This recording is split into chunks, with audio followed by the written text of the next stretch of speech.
Guys आज मैं आपको ग्रैनी की सच्चाई दिखाने वाला हूँ। ये देखो। ओबे रहने दे, अगर वो देख लेगी तो बीमल ठूक के मरेगी। चले जाओ नुबड़ी वालो बीमार।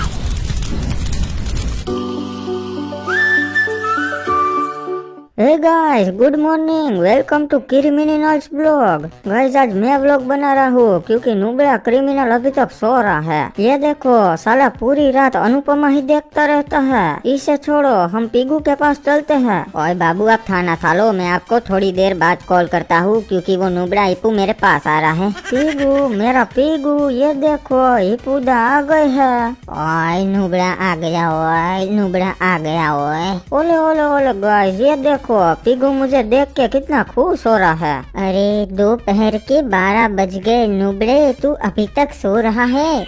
मुझे सोने दो 5 घंटे और। नालायक उठ, चल व्लॉग बना। अरे यार, एक मेहनती आदमी बेचारा चैन से सो भी नहीं सकता। चल जल्दी कर, फिर तुझे मार्केट